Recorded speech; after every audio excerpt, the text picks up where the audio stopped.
Welcome back to Eatsy. Today we're going to be making baozi.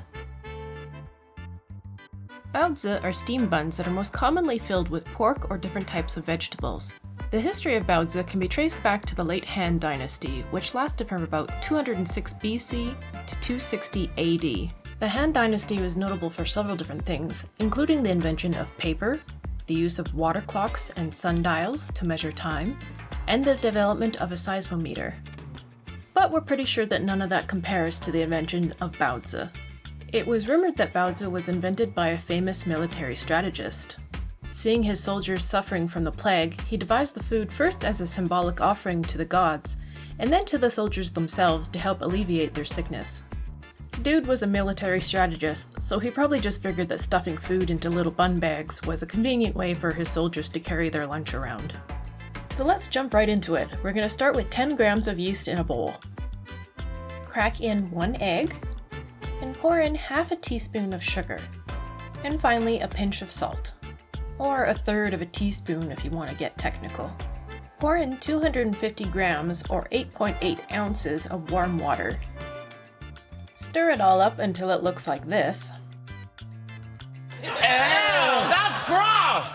And let it sit until bubbles start forming on the surface. Then you can add in the 450 grams of flour. Continue mixing and adding in room temperature cups of water until you get to the point and consistency where you can start mixing the dough by hand and rolling it in the bowl.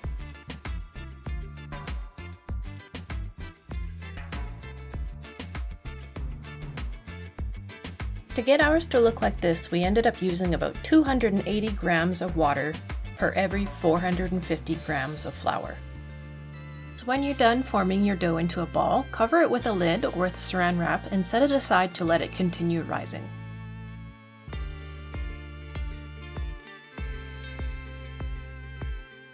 The protein in baozi is traditionally pork, but if you don't want to eat meat, you can substitute whatever protein you want with eggs instead to make it vegetarian. Here we've used 14 eggs, but you could just as easily make it an even dozen. Scramble them all together and then cook them on a pan just like you would scrambled eggs. Once they're cooked, set your eggs aside for later. The next step is the mushrooms. We're going to be using dried shiitake mushrooms that you can get from your local Asian markets. We left these dried mushrooms soak overnight to get them to rehydrate. If you don't have dried mushrooms like these ones, you can use fresh ones just the same. We ended up using about 120 grams of the mushrooms when they're dehydrated. Finally chop the mushrooms and then add them into a bowl in which you're going to mix all the ingredients. Then you'll take a handful of chives and chop them up as well to add to the bowl. Then you'll take 3 or 4 large green onions and do the same thing.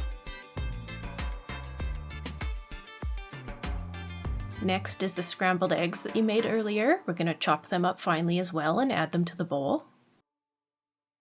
And last but not least of the vegetables is a small head of baby bok choy.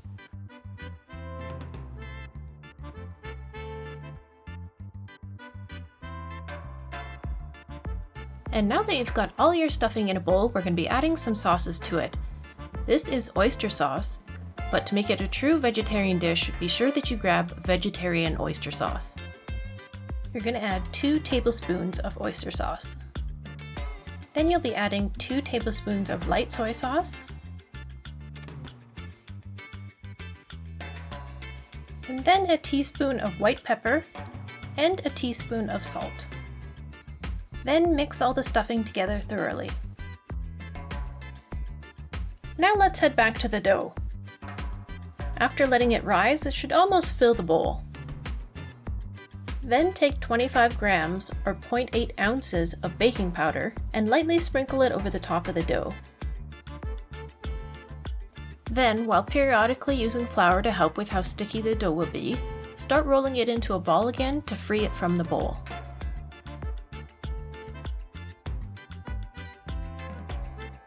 When it's free from the bowl, slap that bad boy onto a floured surface and start rolling it into something that looks like a giant Yule log. When you're satisfied with the shape of your giant white sea cucumber, put a bowl over top of it and let it sit for another few minutes. According to Auntie and Uncle, if you let your dough sit like this for another few minutes, it'll make it easier to roll out into the shapes you need later. After letting it rest for a few minutes, begin cutting your dough log into long strips from end to end. Then take those long strips and begin rolling them into super long fat noodles. Your dough noodles should be about 3 inches across. Starting at one end of the dough, grab a small chunk and quickly yoink it off the end of the noodle. Try to grab the same amount each time. Here's a close-up of Auntie showing you how she does it. Each one of your little dough balls that you yoinked off the noodle should be about 25 grams, or around 0.88 ounces for all our American friends. After doing some calculations, we determined that with the 450 grams of flour and the 280 grams of water, you should be able to make about 30 little balls of dough that weigh 25 grams each. So if 30 baozi is too much for your purposes, just cut all the ratios in half to make about 15. Next, squish each one of the dough balls a little bit flat under your palm, like it's a chubby little pancake.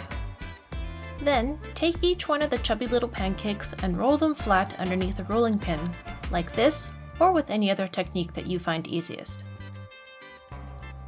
After rolling out all your pieces of dough nice and flat, you can grab a spoon and start filling them with the stuffing that you made. Auntie usually put about 1.5 spoons of filling in each baozi, and then pinches the edge of the dough closed, kinda accordion style. Another way to visualize it is the way that curtains fold back and forth when you close them. Just continue around the outside of the baozi, folding the dough back and forth over itself until you close the gap, and give it a little twist to keep it closed. Collect all your finished baozi on a plate to prepare them for steaming. Before you can steam them, prepare some parchment paper so that each baozi has its own little square of paper to sit on while it's being steamed. Having a square of parchment paper to sit on will avoid the baozi from sticking to whatever pan you're using to steam them. You want to cut your papers about 3 inches square for each baozi. Put a square of paper on the bottom of your steaming pan and put a baozi on each one.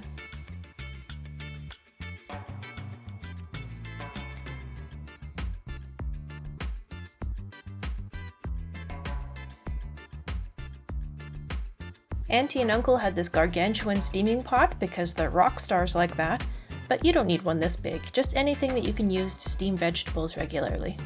If you made vegetarian baozi, you can steam them for about 15 minutes. If you put meat in your baozi, then you want to steam them for about 20. Start with cool water in the bottom of your pan and put it over high heat. And after about 15 minutes, there they are, steamy, delicious goodness.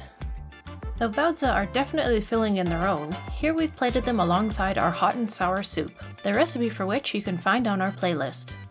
If you haven't subscribed yet, consider giving that button a click so that you don't miss the vid for the soup or any of our future dishes. As of today, this is our longest video yet, so thank you everybody who watched all the way to the end.